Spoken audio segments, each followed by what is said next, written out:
it's time for a special segment called India in News. Starting with in a good news for India's smartphones market, India has now become the leading supplier of smartphones to the United States. Electronics manufacturing in the country is now valued at about 12 lakh crore. In fact, Union Minister Ashwini Vaishnav informed the same at the inauguration of metro projects in Bengaluru. Electronic production has grown about 6 times in the last 11 years according to numbers, whereas electronic exports have surged 8-fold to about rupees 3 lakh crore. Now this positive growth reaffirms India's position as the world's second largest mobile phone manufacturer. Now viewers, this growth in the smartphone market is also attributed to a scheme called Production Linked Incentive Scheme. Union Minister Jitin Prasad, speaking in the Lok Sabha, also attributed this specific growth in the smartphone market to production-linked incentive scheme. He said, and I quote him here, that the scheme has now attracted a total investment of about 12,000 crores. He also informed Parliament about the country's mobile import demand. It has now decreased to about 0.02% in the year 2024 to 2025, and remember, this is down from a staggering 75% in the year 2014 to 15. Now moving on, in a move that reflects both the government's commitment to farmers and also the promotion of banking inclusion among them, the central government will now digitally transfer over 3,200 crore to the bank accounts of over 30 lakh farmers. Remember, out of the total disbursement, farmers in Rajasthan are set to receive over 1,100 crore, aiding more than 7 lakh cultivators, while the distribution of funds is under Pradhan Mantri Kisan Yojana. Now, farmers in Madhya Pradesh will get about 1,156 crore, while farmers in Chhattisgarh will get about 150 crore, and the remaining states will get a share of about 773 crore. Remember, Union Agriculture Minister Shivraj Singh Chauhan will distribute the crop insurance claims as well. In fact, this marks the first occasion where such a large crop insurance payment will be made in a single day via direct benefit transfer.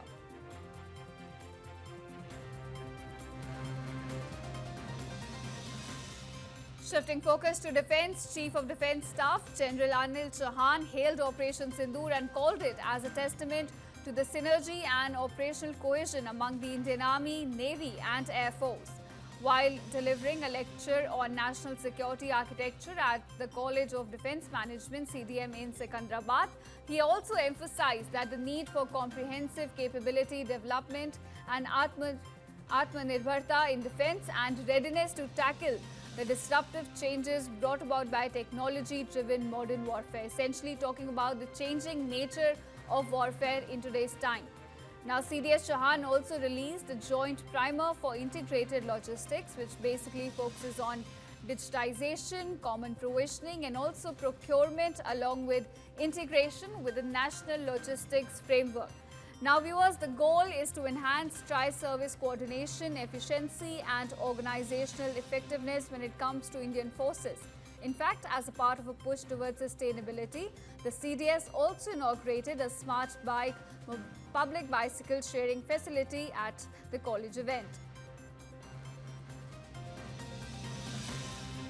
Now moving on, in an effort to promote safe food practices nationwide, the Food Safety and Standards Authority of India has now trained over 3 lakh street food vendors. In a written reply to Lok Sabha, Union Minister of State for Health and Family Welfare, Pratap Rao Jadhav, informed the Parliament about the same. In fact, he said that FSSAI has now introduced mobile food testing laboratories across all states and union territories. He also said that the government launched a nationwide initiative called the Eat Right India Movement.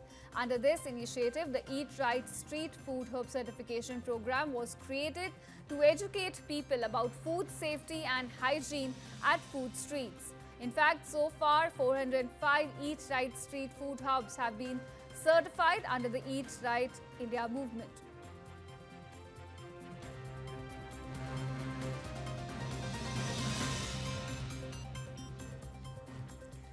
Now moving on, India's Asiatic lion population has now reached about 891, marking a 32% increase since the year 2020 and more than 70% growth over the past 1 decade. Now, Union Environment Minister Bhupendra Yadav called this rise as an astounding success during the World's Lion Day celebrations, which took place at Barda Wildlife Sanctuary in Gujarat. Gujarat's Chief Minister was also present at the event, Bhupendra Patel, and he announced that lions have returned to the Barda region after 143 years, with the local population now numbering at about 17, which includes 6 adults and 11 cubs. Now, the Chief Minister also highlighted new conservation investments worth about 180 crore, which includes advanced veterinary facilities, ecotourism infrastructure, and also proactive habitat management in the area.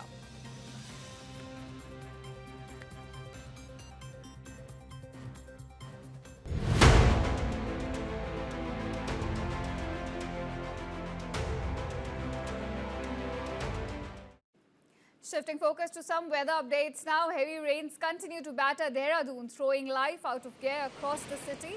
In Nalapani, the historic Kali temple has been severely impacted with the continuous rainfall and now waterlogging being witnessed at the temple. Visuals from outside the IT park also show flooded streets, traffic snarls as this struggles to cope.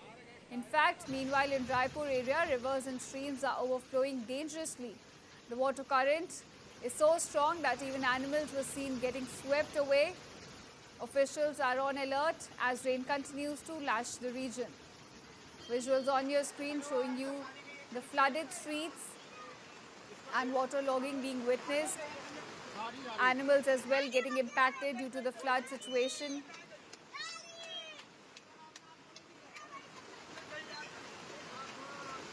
Relief efforts are continuing on the ground. Authorities are on high alert.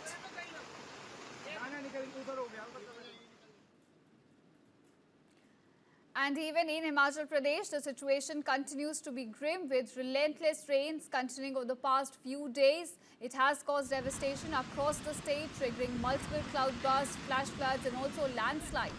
Now, when we talk about specific numbers, according to officials, over 400 roads, including the one national highway, they've been shut down due to rain-related damage. The Auto Sanj Road remains blocked near Jahed and Banjar in the Kulu district, cutting off vital key routes. In fact, the State Emergency Operations Center reports that about 240 roads are blocked in the Mandi district and 100 in about Kullu. Remember, Mandi district was also the hardest hit when flash floods hit the state earlier. The Met Department in the case has now issued a yellow warning for heavy rain, thunderstorms and lightning in isolated parts of the state this weekend as well.